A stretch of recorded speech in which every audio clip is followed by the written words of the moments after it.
Se o erro comum dos nossos tempos é imaginar que a propaganda pode conseguir tudo e que um homem pode ser persuadido a fazer qualquer coisa, contanto que a persuasão seja suficientemente forte e atraente, era a crença comum naquela época que a voz do povo era a voz de Deus, e que a tarefa de um líder era, como diz Clemenceau com tanto desdém, seguir essa voz com esperteza. As duas atitudes derivam do mesmo erro fundamental de considerar-se a ralé idêntica do povo, e não uma caricatura dele. A ralé é fundamentalmente um grupo no qual são representados resíduos de todas as classes. É isso que torna tão fácil confundir a ralé com o povo, o qual também compreende todas as camadas sociais. Enquanto o povo, em todas as grandes revoluções, luta por um sistema realmente representativo, a ralé brada sempre pelo homem forte, pelo grande líder. Porque a ralé odeia a sociedade da qual é excluída e odeia o parlamento onde não é representada. Os plebiscitos, portanto, com os quais os líderes modernos da ralé têm obtido resultados tão excelentes, correspondem à tática de políticos que se estribam na ralé. Esse trecho, e tal como já virou costume, né, eu começo as aulas de história sempre fazendo a leitura de um trecho. Esse trecho que eu acabei de ler é o texto de uma filósofa judia chamada Hannah Arendt, dessa obra As Origens do Totalitarismo. Não é propriamente um texto que eu tenho plena concordância com ele, mas enfim, isso também não vem tanto ao caso. Mas assim, a Hannah Arendt, como eu disse, ela era uma filósofa, foi judia e foi alemã. Morreu, se eu não me engano, se não me falha a memória, em 1975. Então a morte dela é, inclusive, relativamente recente, se a gente para pensar na questão dos filósofos. E ela viveu Ela não viveu o horror do regime nazista porque ela fugiu da Alemanha antes das perseguições e tudo mais, foi viver nos Estados Unidos. Mas sim, ela teve seus problemas e, óbvio, ela escreve a partir de um ponto de vista de quem sentiu de alguma forma na pele a perseguição do regime nazista. E é exatamente sobre isso que a gente vai falar nesse vídeo. Na verdade, eu começo com a leitura desse trecho, porque para mim ele representa bastante, eu acho que é um dos textos que melhor representa o fundamento que leva um povo a dar apoio a um regime nazi, a um regime como os regimes nazifascistas. Então, nos dois vídeos dessa semana, essa semana serão só 2 vídeos, a gente vai falar sobre a ascensão do nazifascismo. Nesse primeiro vídeo eu quero trazer um pouco as características gerais do fascismo e a chegada do Mussolini ao poder, e no próximo vídeo falar mais especificamente sobre o nazismo e toda a situação do Hitler, da chegada dele ao poder, na verdade, do surgimento dele na vida pública até o começo da Segunda Guerra Mundial.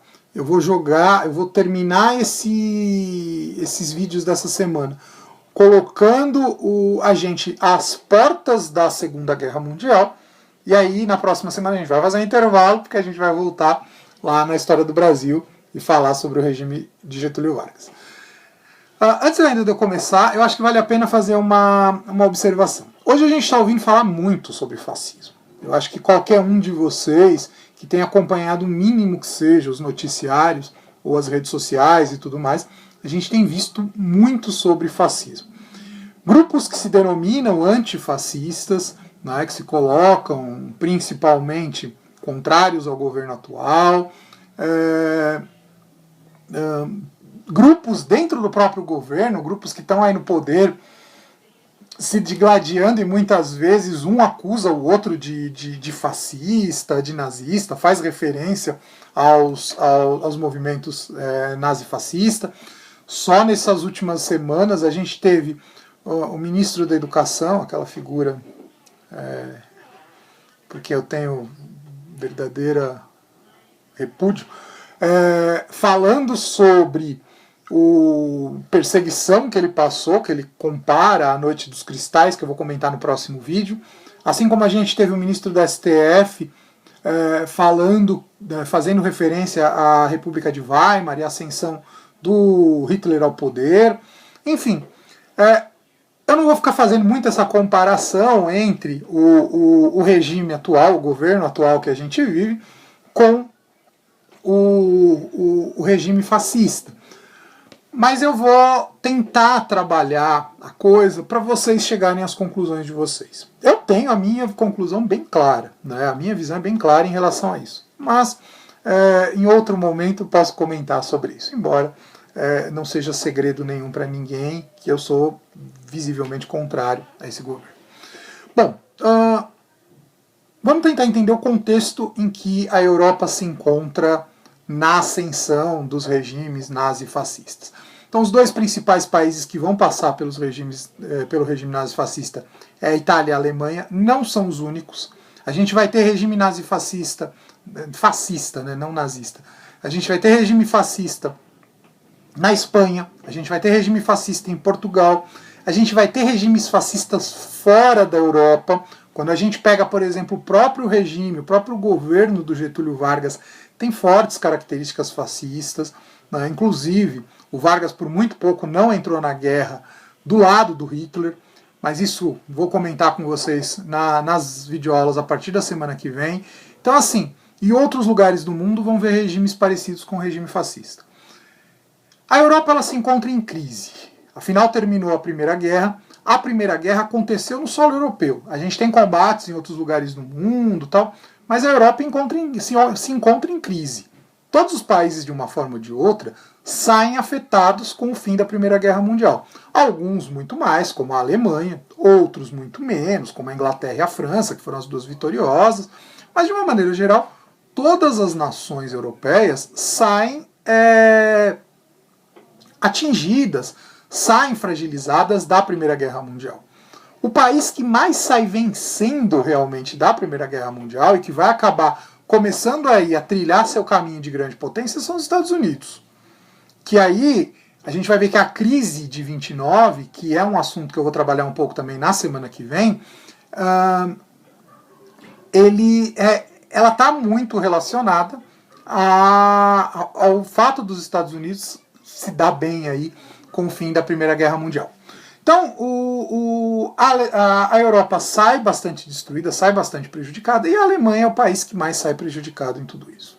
Afinal, foi o país que foi penalizado. O Tratado de Versalhes vem e detona a Alemanha, porque impõe todas as penalidades sobre a Alemanha. Aliás, até faço um comentário aqui. Aquela atividade de semana de estudos intensivos, eu estava corrigindo ontem, né? Eu terminei de corrigir ontem. E eu vi muita gente na última alternativa, na última questão, né, colocando assim, colocando uma alternativa que falava que a França e a Inglaterra teriam ajudado a Alemanha a se reerguer. Mentira, gente, não foi. O Tratado de Versalhes, pelo contrário, impôs uma série de medidas e uma série de penalidades sobre a Alemanha, responsabilizando-a pela guerra. A Alemanha não foi reerguida por ajuda da França e da Inglaterra, não. Houve empréstimos, aliás, acho que mais empréstimos dos Estados Unidos do que propriamente da França e da Inglaterra. Mas empréstimo não é ajuda. Empréstimo você empresta, mas você quer de volta e quer de volta com juros. Enfim, então a Alemanha sai bastante detonada.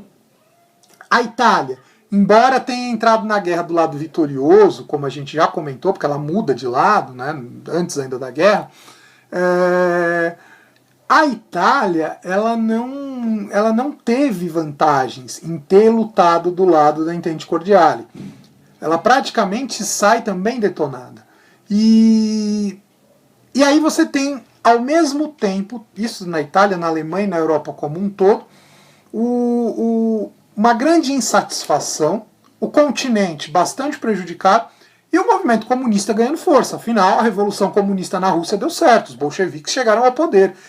Fica aquela coisa. Afinal, o movimento desde o Marx, que eu coloquei lá no vídeo de comunismo, né, ele tem a intenção de ser um movimento que une os proletários de todo o mundo. Aliás, eu não lembro se eu cheguei a citar isso no vídeo, mas enfim, a ideia é unir os proletários de todo o mundo para se fazer uma revolução proletária, uma revolução comunista.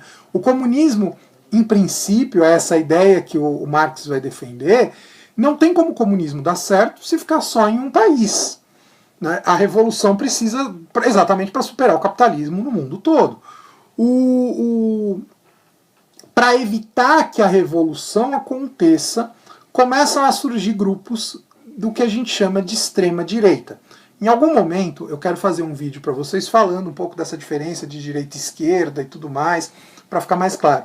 Porque hoje a gente discute muito essas questões, muita gente nem sabe o que é, mas o que eu quero que fique claro para vocês nesse momento: o comunismo é esquerda, na verdade é esquerda, essa é a minha mão esquerda, capitalismo, direita. E a gente vai ter os movimentos de extrema direita, que são os movimentos como o nazismo e o fascismo.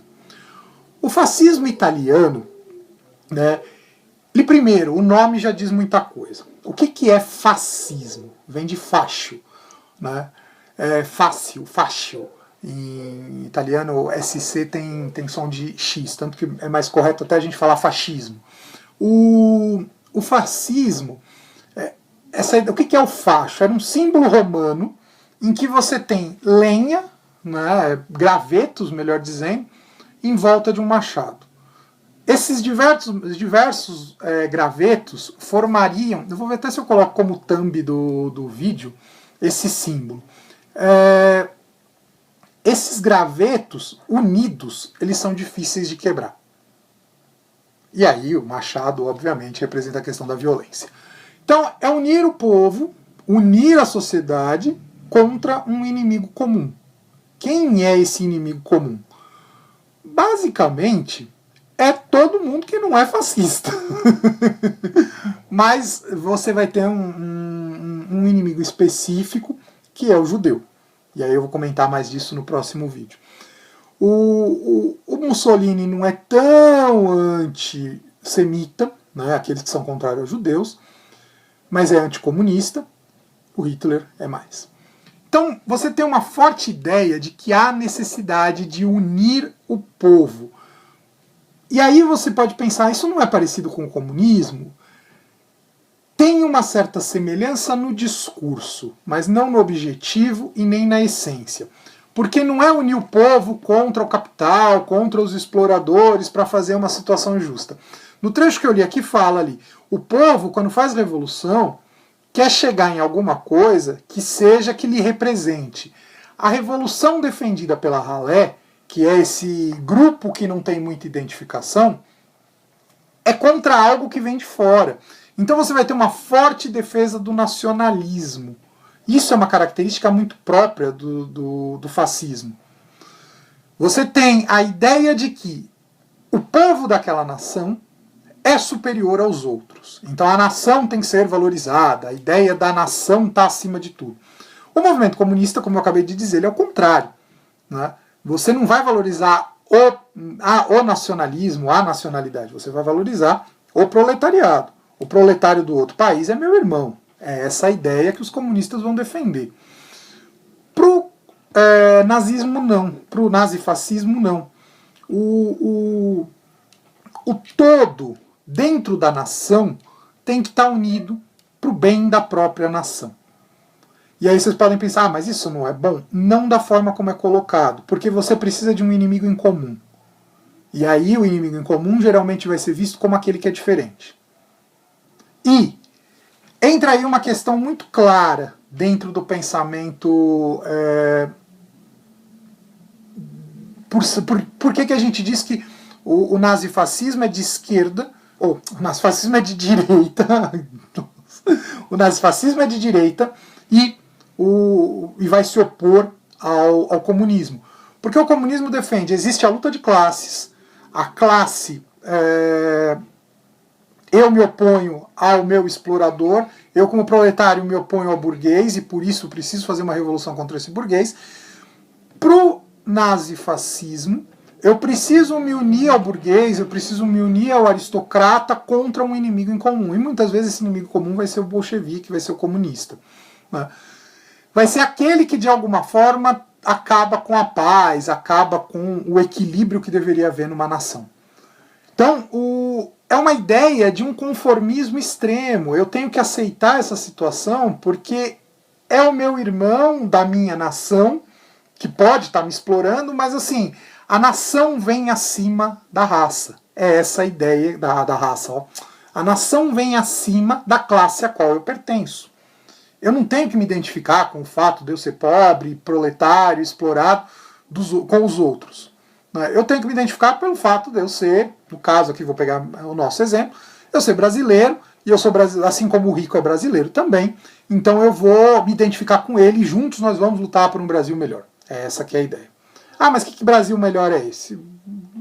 Brasil acima de tudo, Deus acima de todos. Então, basicamente, o movimento fascista ele prega essa ideia. E como ele é um movimento extremamente violento, e aí isso vai ficar mais claro quando eu for falar de nazismo no próximo vídeo, ele elege um inimigo em comum, ele vai ter uma forte característica racista. Isso é característica básica do nazifascismo. Mais do nazismo, o nazismo é mais declarado, mas no fascismo isso é muito claro. E óbvio, também é uma questão antidemocrática. Né? Porque você vai ter a figura de um líder.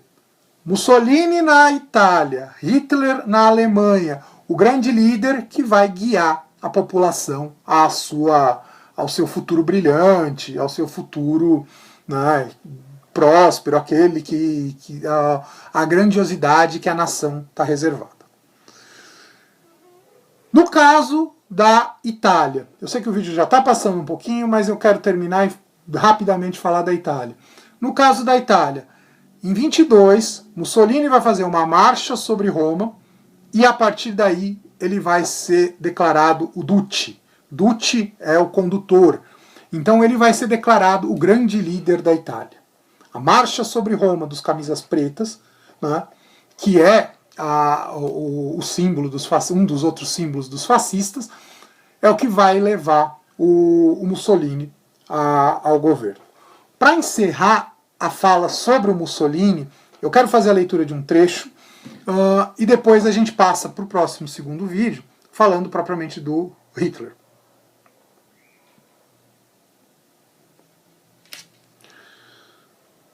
Ao repórter que lhe pediu para resumir seu programa, Mussolini respondeu: é quebrar os ossos dos democratas, e quanto mais cedo, melhor.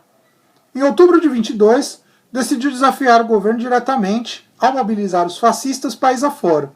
Ou nos permitem governar, declarou a convenção do partido, ou tomamos o poder marchando sobre Roma. Dado que os políticos centristas estavam paralisados de tão divididos, caía sobre os ombros estreitos do rei Vítor Emanuel a responsabilidade de se contrapor à arrojada manopla de Mussolini. Tinha de fazer uma escolha entre os socialistas dispostos a destruir a monarquia e os fascistas desordeiros, que, esperava talvez, ainda se provassem maleáveis. O meio termo não era mais possível. O exército e o primeiro-ministro aconselharam o rei a impedir a marcha anunciada pelos fascistas, prender Mussolini e lidar com ele depois à parte. O rei se recusou a princípio, mas mudou de ideia quando os fascistas começaram a ocupar jornais e prédios governamentais. Às 2 da madrugada de 28 de outubro, ordenou um basta aos atos fascistas. 7 horas depois, mudou de ideia de novo, aparentemente por acreditar que os fascistas poderiam derrotar o exército, o que àquela altura quase certamente não era verdade. Com os militares sob ordens de baixar a guarda e dezenas de milhares de camisas pretas reunindo-se nos limites da capital, Vítor Emanuel escolheu o caminho que julgou mais seguro. Mandou um telegrama para Mussolini, que esperava cautelosamente em Milão, pedindo-lhe para ir a Roma substituir o primeiro-ministro, que havia perdido sua maioria e atuava na condição de governante provisório. A aposta de Mussolini dera certo. No espaço de um fim de semana, ascender ao topo da hierarquia política, atingindo sua meta sem vencer uma eleição, nem violar a Constituição. Em 31 de outubro, ocorreu a marcha sobre Roma, com 5 horas de duração e características mais de parada comemorativa do que do golpe que significava. Então, com esse trecho, eu termino esse vídeo, a gente passa para o segundo falando sobre o nazismo.